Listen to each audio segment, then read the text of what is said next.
ஒரு 5 second time எடுத்துங்க. March 21 Aravind Kejriwal அப்படிங்கிற இந்தியாவோட மிக முக்கியமான எதிர்க்கட்சி தலைவர் கைது செய்யப்பட்டிருக்காங்க. இவரோட கைது சரியானதா தவறானதா? சரியானதுன்னா 4 காரணம், தவறானதுன்னா 4 காரணம். உங்களால் சொல்ல முடியுமான்னு சொல்லி கேட்டிங்கன்னா, நீங்கள் எந்த கட்சி சார்பாக இருப்பீங்களோ அந்த கட்சி சார்ந்து நீங்கள் ஒரு முடிவு எடுப்பீங்க. நீங்கள் பிஜேபி சார்பாக இருந்தீங்கன்னா இதில் ஒரு முடிவு எடுக்கலாம். திமுக, காங்கிரஸ் இந்த மாதிரி கட்சிகள் பக்கம் இருந்தீங்கன்னா இதில் ஒரு முடிவு எடுக்கலாம். ஆனால் ஒரு குழப்பமாக இருக்கா?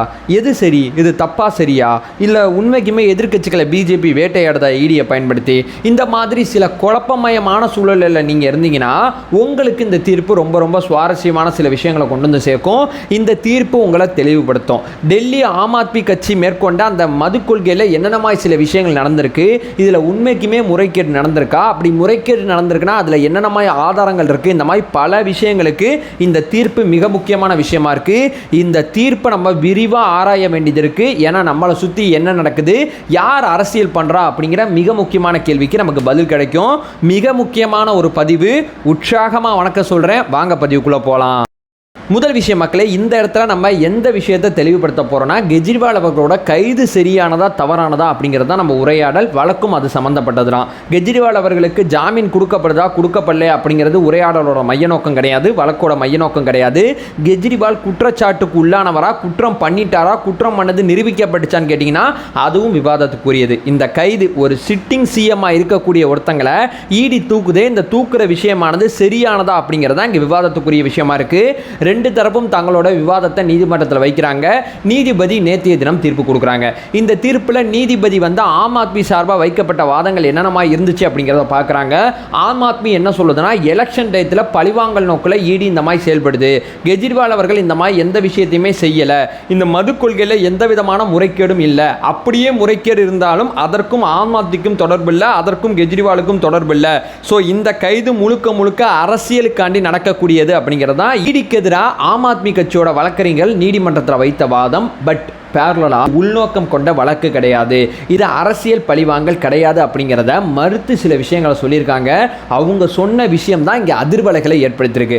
அவங்க என்னென்ன மாதிரி விஷயங்களை நீதிமன்றத்தில் சப்மிட் பண்ணியிருக்காங்கன்னு சொல்லி கேட்டிங்கன்னா, ஆம் ஆத்மி கட்சியோட வேட்பாளர்கள் கோவா அப்படிங்கிற ஒரு தேர்தல் நடந்துச்சு பார்த்தீங்களா, 5 மாநில சட்டசபை தேர்தலோட கோவாக்கு நடந்துச்சு. இந்த கோவா சட்டசபை தேர்தலில் இந்த மது கொள்கை மூலம் ஆம் ஆத்மி கட்சி அரவிந்த் கெஜ்ரிவால் அவர்கள் சம்பாதிச்ச தொகை இந்த எலெக்ஷனில் பயன்படுத்தியிருக்காங்க அப்படிங்கிற சில வாட்ஸ்அப் உரையாடல் பதிவு செஞ்சிருக்காங்க. அதை நீதிமன்றத்தில் சப்மிட் பண்ணியிருக்காங்க. ரெண்டாவது என்னன்னு சொல்லி கேட்டீங்கன்னா, வருமான வரி சம்பந்தப்பட்ட சில தகவல்களை நீதிமன்றத்தில் சப்மிட் பண்ணியிருக்காங்க. மூணாவது என்னன்னு சொல்லி கேட்டீங்கன்னா, ஹவாலா புரோக்கர்களோட உரையாடல் சார்ந்த சில காணொலிகள், சில பதிவுகள், சில தொலைபேசி உரையாடலை நீதிமன்றத்தில் சப்மிட் பண்ணியிருக்காங்க.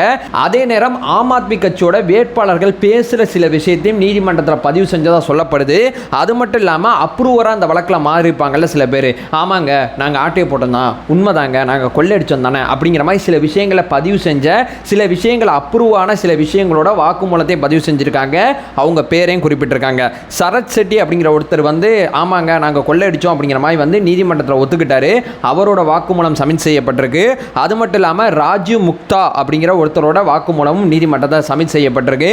ஸோ இங்கே பார்த்தீங்கன்னா வாட்ஸ்அப் உரையாடல் சப்மிட் செய்யப்பட்டிருக்கு, ஹவாலா புரோக்கர்களோட உரையாடல் சப்மிட் செய்யப்பட்டிருக்கு. ஸோ இந்த வழக்கில் இவங்க முறைகேடில் ஈடுபட்டிருக்காங்க அப்படிங்கிறது வாயாவா ஆம் ஆத்மி கட்சிக்கு எதிராக ஈடி இந்த விஷயங்களை சொல்லாமல் சில ஆதாரங்களை பொதுப்படையாக நீதிமன்றத்தில் சப்மிட் பண்ணியிருக்காங்க. நீதிபதி என்ன பார்க்குறாரு, எலெக்ஷன் டயத்தில் வழக்கு போட்டிருக்காங்க, கைது பண்ணியிருக்காங்க, இதை மட்டும் பார்க்கக்கூடாதுங்க, இந்த பக்கம் பாருங்கள், இந்த பக்கம் பார்த்த அத்தனையுமே பாருங்கள். பார்க்கும்போது இங்கே சில ஆதாரங்களை அமலாக்கத்துறை கொண்டு வந்து சேர்த்துருக்கு. அப்போ டெல்லியில் அந்த மது கொள்கையை அமல்படுத்துறதுல சில முறைகேடு நடந்திருக்கு, இந்த முறைகேடுக்கும் ஆம் ஆத்மி கட்சிக்கும் தொடர்பு இருக்குது. இது அத்தனையுமே ஃபேக்ட் செக் பண்ணி, இது அத்தனையுமே குறுக்கு விசாரணை பண்ணி தான் இந்த வழக்கில் ஒரு தீர்ப்பு கொடுப்பாங்க. எந்த அளவு குற்றச்சாட்டில் ஈடுபட்டிருக்காங்க, எந்த அளவு முறைகேடு நடந்திருக்கு அப்படிங்கிறது விசாரணையில் தான் தெரியும். அதை விசாரணை நீதிமன்றம் தான் பார்க்கும். இங்கே விசாரணை நீதிமன்றம் கிடையாது. ஒரு சட்டப்படி இந்த கைது சரியானதா தவறானதா இங்கே கேள்வி. இங்கே பார்த்தீங்கன்னா இவரை கைது பண்ணுறதுக்கு இத்தனை ஆதாரம் இருக்குது, அதனால தூக்கி அரெஸ்ட் பண்ணியிருக்கோம். இவருக்கு கிட்டத்தட்ட 10 தடவை சம்மன் அனுப்பிச்சிட்டோம், இவர் ஆஜராகலை.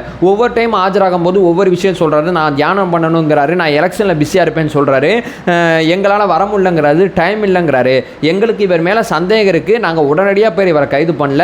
கிட்டத்தட்ட 10 தடவை இவருக்கு சம்மன் அனுப்பிச்சிருக்கோம். 10 தடவை இவர் ஆஜராகலை. அதனால தான் இவரை கைது பண்ணோம். இவர் வீட்டில் சோதனை பண்ணி தான் கைது பண்ணோம். இவர் சோதனையிலே சில விஷயங்களை கைப்பற்றிருக்கோம் அப்படின்னு சொல்லி இடி வந்து கோர்ட்டில் தெரிவித்ததை நீதிபதி நோட் பண்ணுறாங்க. இந்த டைம் எலெக்ஷனுக்கான டைம், இந்த டைம் வந்து பழிவாங்கலுக்கான டைம் அப்படிங்கிறதெல்லாம் நாங்கள் பார்க்க மாட்டோங்க. இந்த டைம் எலெக்ஷன் நடக்குதுன்னு வேற நம்ம புரிஞ்சுக்கலாம். எலெக்ஷனுக்கும் நீதிமன்றத்துக்கும் சம்மந்தம் இல்லை. எலெக்ஷனுக்கும் சட்டத்தில் இருக்கக்கூடிய இந்த விதிமுறைகளுக்கும் எந்த சம்மந்தம் கிடையாது. எலெக்ஷன் அப்படிங்கிற வாதத்தை நான் நிராகரிக்கிறேன். இந்த டயத்தில் எலெக்ஷன் நடக்குது. எலெக்ஷன் இல்லைனாட்டியும் இவர் கைது சரியானதா தவறானதா அப்படிங்கிறத நீதிமன்றத்தில் நாங்கள் விவாதிப்போம். எலெக்ஷன் அப்படிங்கிற ஒரு விஷயத்தை இங்கே வாதமாக வைக்கிறத நான் புறம் தள்ளுறேன் அப்படின்னு சொல்லி நீதிபதி தெளிவுபடுத்துகிறாங்க. அடுத்ததாக பார்த்தீங்கன்னா இதில் ஆரம்ப கட்ட முகாந்திரம் இருக்குது அப்படிங்கிற விஷயத்தை தெளிவுபடுத்துகிறாங்க. ஆரம்பமாக சில விஷயம் இருக்குப்பா, இல்லைப்பா இவன் சில மேட்ரு வச்சுருக்கான்பா அப்படிங்கிற மாதிரி வந்து இதில் ஒர்த்தபிளாக சில விஷயம் இருக்குது. இந்த ஒர்த்தபிளாக விசாரிக்கணும், ஆனால் ஒர்த்தபிளாக இருக்குது அப்படிங்கிறத நான் பதிவு செய்கிறேன் அப்படிங்கிற மாதிரி நீதிபதி பதிவு செய்கிறாங்க. மூணாவது என்ன சொல்கிறாங்கன்னு சொல்லி கேட்டிங்கன்னா, அரவிந்த் கெஜ்ரிவால் அவர்கள் நான் காணொலியில் ஆஜராகி இடி சம்மந்தப்பட்ட விஷயத்தை டீல் பண்ணிக்கிறேனே அப்படிங்கிற ஒரு கோரிக்கை வைக்கிறாங்க. நீங்கள் முதலமைச்சர் அப்படிங்கிறதுக்காண்டிலாம் உங்களுக்கு சலுகை கொடுக்க முடியாது. சட்டத்தின் முன் குடிமக்களும் ஒன்று தான், குடிமக்களை ஆளக்கூடிய ஆட்சியாளர்களும் ஒன்று தான். சட்டம் எல்லாருக்கும் சமமானது தான். ஸோ உங்களை எப்படி விசாரிக்கணும் அப்படிங்கிறது குற்றச்சாட்டில் இருக்கக்கூடிய நீங்கள் சொல்லக்கூடாது. சார் என்னை கொஞ்சம் அடிக்காமல் விசாரிங்க, என்னைய கொஞ்சம் அப்படி தட்டி கேளுங்க, நான் எல்லாம் உண்மையும் சொல்லிடுறேன் அப்படி நீங்கள் சொல்லக்கூடாது. இதை நான் பதிவு செய்கிற வார்த்தை. நீதிமன்றம் பதிவு செய்கிற வார்த்தை என்னன்னா, குற்றச்சாட்டுக்கு உள்ளான நீங்கள் இந்த விஷயத்தில் நீங்கள் எப்படி விசாரிக்கப்படணுங்கிறத நீங்கள் சொல்லக்கூடாது பாஸ். அதை குற்றச்சாட்டுக்கு உள்ளான நீங்கள் சொல்கிறது ரொம்ப ரொம்ப தவறு. குற்றச்சாட்டுக்கு உள்ளான உங்களை காணொலி வச்சு விசாரிக்கலாமா, சம்மன் அனுப்பிச்சு விசாரிக்கலாமா, உங்கள் வீட்டில் விசாரிக்கலாமா, இது அத்தனையுமே அந்த புலனாய்வு அமைப்புகள் தான் முடிவு பண்ணும். நீங்கள் முடிவு பண்ணக்கூடாது அப்படிங்கிற மாதிரி வந்து இந்த காணொலி காட்சியில் ஆஜராகி இந்த வழக்கை நான் எதிர்கொள்கிறேன்னு சொல்லி அரவிந்த் கெஜ்ரிவால் அவர்களோட வாதத்தை புறந்தள்ளுறாங்க. இந்த கைது சட்டத்தின்படி சரியானது அப்படிங்கிற ஒரு தீர்ப்பு கொடுத்துருக்காங்க.